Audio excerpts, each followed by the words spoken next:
Hello, this is Matt on the Moon Lambo channel. Well, this is a cool anniversary. Ripple celebrating yesterday their 7th anniversary as a company at their offices around the world. So I'm going to briefly talk on that. And I thought I'd take this as an opportunity to talk a little bit about the history of Ripple, the launch of Ripple, the company, and the launch of XRP. I've got a cool piece I want to share with you on that.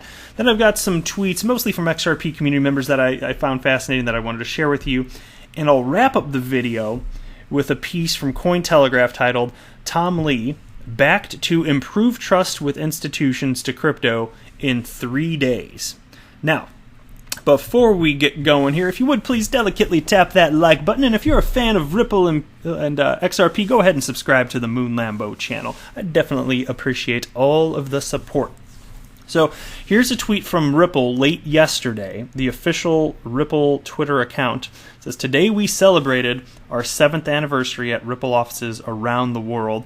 And they posted it with this picture, and it looks like cupcakes for everybody with little Ripple logos on top. I like that. That's cool. And then we got David Schwartz over here holding one. So that's fascinating. And let me show you this. So David Schwartz tweeted out on this as well, and that's the other. It's a blown up picture of the one that was in that little collage I just showed you here with them holding the cupcake. And David Schwartz tweeted out, "Celebrating Ripple's 7th anniversary in my Space Force shirt. Strange, it feels more like 8 years to me. Indeed, my oh my, how time flies." So cool stuff here. And, you know, a lot of people, I'd say this, in the XRP community, I think the vast majority of the type of people that would listen to a channel like this pretty well versed. I mean, we're all still learning. We don't all know everything. We never will. But I'd say, by and large, it's pretty clear to me that the audience listening to my channel is pretty darn well versed, by and large, on the specifics of Ripple, the company, and XRP, the decentralized cryptocurrency, and how Ripple is positioning XRP to be used as a bridge mechanism for cross-border payments. I think people get that, the overall big picture, and some of the other use cases that companies like Coil are putting out there, and there's Interledger Protocol. There's a whole bunch of stuff, of course. I think that a lot of people get that. I would say that fewer people know as much about the history of Ripple and also XRP. And although I have talked about it from time to time on this channel, I haven't spoken about it as much as just keeping people abreast of what's going on with daily developments. I mean, that's where the excitement is by and large, but I think it's worth touching on things like that from time to time. And I thought with Ripple's anniversary coming here, let's take a path down memory lane. Let's talk about a couple things, and it is quite genuinely fascinating, especially if you haven't heard some of this stuff before. So here's a piece written by James Hunt, and it was released September 12th of last year, titled A Briefish History of XRP. And I had cited this before on my channel, but there's a couple parts of it that I don't want to run through the whole thing. It's very good, but it's also very, very long. And so I just wanted to focus on the couple sections that have to do with kind of the early days of XRP and Ripple also. So let me just go ahead and bounce down here a little bit.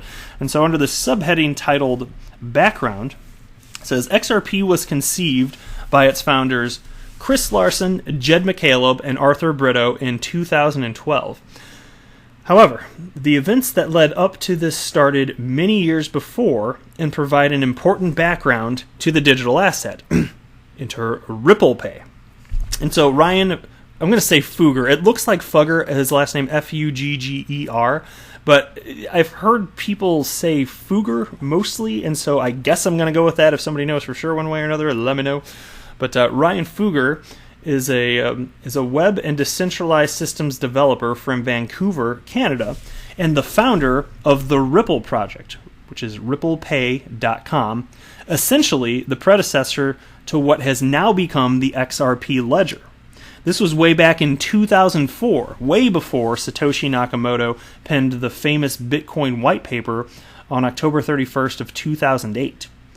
RipplePay.com was launched by Fugger in 2005 and is described as a financial service that allows you to extend credit lines to your friends, family, and associates and make secure payments in traditional and online currencies by a version of the site that still exists.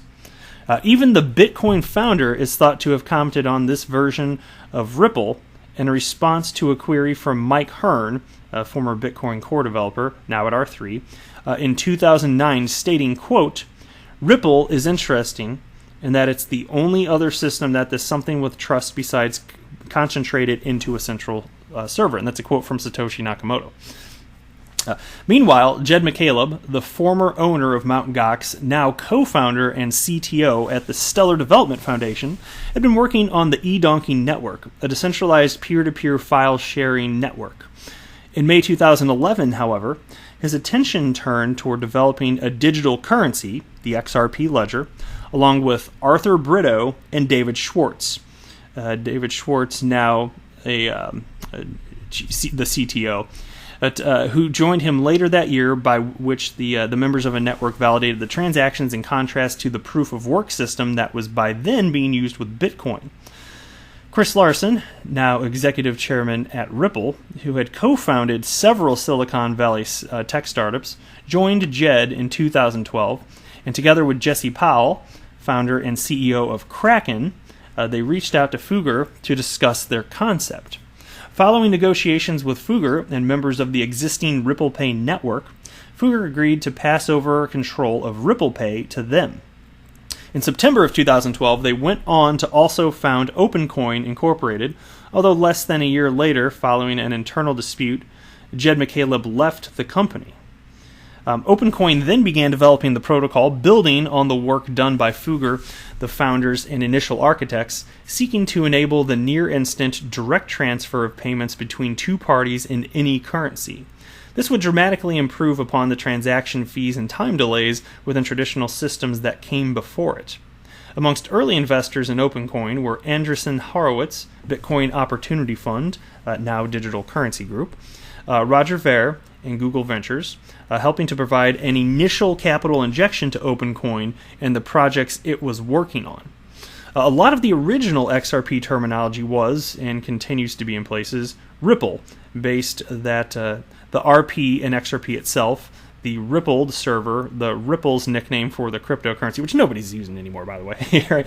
The smallest unit of XRP drops, etc. Had the main company utilizing the XRP ledger remained as OpenCoin, perhaps the distinction between the two would have been more obvious and less confusion developed down the line. As it was, OpenCoin rebranded to Ripple Labs in September 2013, then in October 2015 to just Ripple, though its legal name still being Ripple Labs Incorporated. Since then, the interchangeability and terminology used to describe the company, the network, the XRP ledger, and XRP itself have caused confusion to those new and old in the space and has perhaps helped towards fueling the centralization argument of its detractors, which to me is a fair point. The way in which, and look, I understand Ripple didn't know the way in which things were going to play out necessarily. And in hindsight, it's easy to say, okay, maybe it would have been a little better if we named something. But look, it's all in the past now, and it's not that hard to clear this all up. And we've made progress. If you look at, for instance, just in less than 2 years that I've been in the world of crypto, you've had an XRP logo developed, adopted by the community, and you've had it put on the likes of like Live Coin Watch and Coin Market Cap. It's just those real holdouts there that are Bitcoin maximalists that really like to keep calling XRP and Ripple the same thing, which is completely nonsensical. It just seems so unintelligent, but that's what some want to do. Anyway, the piece continues here. Recent events have sought to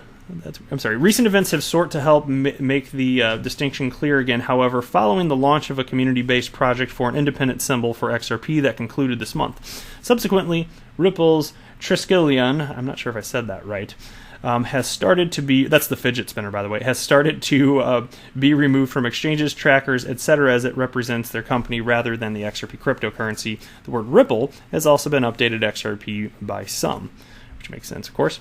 Now, let's talk about XRP, the launch of XRP. XRP came into existence in 2012 with a 100 billion supply, of which 20 billion XRP were retained by the creators, Jed, Chris, and Arthur, also founders of and shareholders in OpenCoin. And the remaining 80% were gifted to OpenCoin Incorporated. According to a post to the old XRPtalk.org forum by Jed McCaleb from May 2014, his personal share was 9 billion. It is thought that Chris Larson's share was 7 billion XRP. Whilst criticism is made of the percentage of XRP that the founders gifted to the OpenCoin company, it was in the context of a very different funding era, where although OpenCoin had secured approximately $9 million in venture capital funding, that was a very small budget in Silicon Valley startup terms, and certainly compared to more recent ICO fundraising. That funding would not last a long term, therefore, and the OpenCoin team knew they would need more resources to continue to develop both the public XRP ledger and their own commercial product suites. Hence, the founders gifted almost all of their XRP to OpenCoin Incorporated.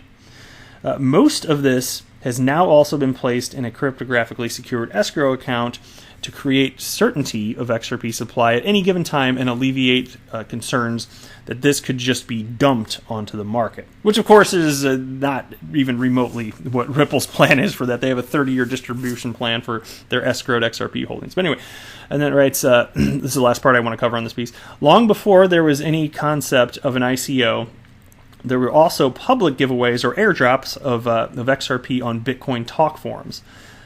At least one of these receivers seemed to exchange them for Bitcoin fairly quickly, however, something which in hindsight he may or may not regret.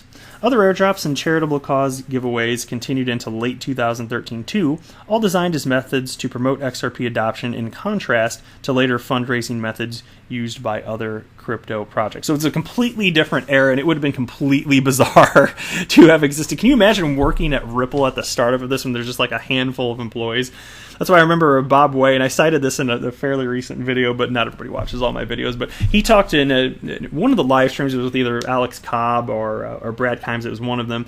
He talked about how they, at any given day, because there wasn't really there was even less regulatory clarity around cryptocurrencies back then, they didn't know, like Bob Way, I think he was just half joking, but he said they didn't know if like the FBI was going to come and like kick the doors down one day or something like that, which of course never happened and everything's fine. But when you're in a new space like that, and there's so many unknowns, you can just imagine what that might have been like. And could you have ever known what XRP would become today? As much as people like to squawk about the price of XRP being low, think about what it was back then, and you would have been like, holy crap, you're telling me for real it's going to be close to 30 cents one day? Because that's close to what it is as I record this. Never mind that it had an all-time high of almost $4, which I still think we'll get back. Not financial advice, but I still think that there's just, to me, it just seems there's no way that won't be broken at some point. But I think it's cool stuff here. Let me hop into some tweets from some people. This is from Rand Neuner, host of Crypto Trader on CNBC, and I like this. So he put this tweet out. It did kind of make me chuckle a little bit, so I wanted to share it with you. This is on December 8th of 2017, and you know the volatility around that time, right? So this is the parabolic run-up of Bitcoin. This is before it hit its high near $20,000. And so here's the joke. A boy asked his Bitcoin investing dad for 1 Bitcoin for his birthday. And then the dad says, "What? $15,554? $14,354 is a lot of money. What do you need $16,782 for anyway?" So with the joke being, of course, that inside the time that he said that one sentence, it had changed from $15,554 to $14,354, and then to $16,782. I don't know, it made me smile a little. I thought I'd share it. And now, with Bitcoin trading sideways, here's what Rand Neuner tweeted out today. This is how the joke would sound today. A boy asked his Bitcoin investing dad for 1 Bitcoin for his birthday. Dad: "What? $10,300? $10,300 is a lot of money. What do you need $10,300 for anyway?" So I thought, okay, right, that's good. Okay, joke, it's trading sideways. So I don't know. Maybe you think it's stupid, but it made me smile a little bit, so I thought I'd share it with you. All right, next here's a tweet from Kevin Cage. And he tweeted out, "Who are your role models or people you respect and read/listen to often?" A few of mine are, and then he lists them, and these are, I think, these are all non-crypto people here. I'm familiar with some of them. And then Codeword responded and tagged Jayed Martian, me, and Kevin Cage. And he wrote, those 3 are my top 3 for crypto. And then he writes, Praveen Mohan, bright insight for my ancient alien/civilizations fix. And so since I was cited there, code word, if you're listening, even if you're not listening, thank you very much. It was a kind sentiment, so I thought I'd give you a quick shout out on the channel here. And this is cool. Check this out. So this is from Daily Awkward, who is at awkward_daily on Twitter. And he writes, my Maserati neighbor knows what's on the up and up. And then you take to the digital asset investor, me, Kevin Cage, and at XRP_community. And so this is a picture. Somebody must have just taken it as they're driving, just pulled their phone up here. This is a picture of a Maserati. And the rear license plate reads, HODL XRP. How about that? I'll tell you what, if I were driving down the street and I ran into a car that had a plate that said HODL XRP, I would flip my, I would be very, very surprised to see that. That would be cool, especially if it's a Maserati. I mean, say what you will about Maseratis, it's a cool looking car, man. I like them anyway. All right, and then here's a tweet that I put out, and this is not crypto related, but since an XRP community responded, I thought I'd just share it. Are you guys familiar with the idea of pumpkin spice everything as we approach October, Halloween? It's ridiculous. So I just pulled this up for the hell of it.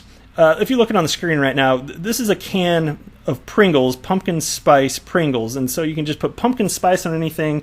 It's ridiculous. I'm sure many of you listening are familiar with this, and I cringe as this time of year approaches every single year. No pumpkin spice from Moon Lambo, right? It's banned on the Moon Lambo channel, right? And so I just tweeted out, oh yay, it's pumpkin spice season for everything again. Please no pumpkin spice XRP. And Dakota Shipley wrote, getting my basic white chick PSL on. Love the matte Lambo. And they tipped me 0.1 XRP. So I just want to give a shout out to Dakota if you're listening. Thank you so much. I do appreciate it. And then here's the last piece for this video, and I better wrap it up. It's going to go longer than I intended. This is from Cointelegraph. Tom Lee, backed to improve trust with institutions to crypto in 3 days. Bitcoin and cryptocurrency will gain trust from the incoming launch of institutional trading platform Bakkt, a well-known analyst has said. More praise for Bakkt. In a tweet on September 19th, Fundstrat Global Advisor co-founder Tom Lee joining the increasing number of Bitcoin figures bullish about Bakkt's impact on the space. The platform goes live on September 23rd and will first offer physical Bitcoin futures. Investors who have been able to deposit funds since September 6th will take delivery of payouts exclusively in Bitcoin. The remaining days to launch have so far been characterized by lackluster progress for Bitcoin markets, which dropped below $10,000 once again. Now recovering, Bitcoin prices could nonetheless shift considerably once more in the short term.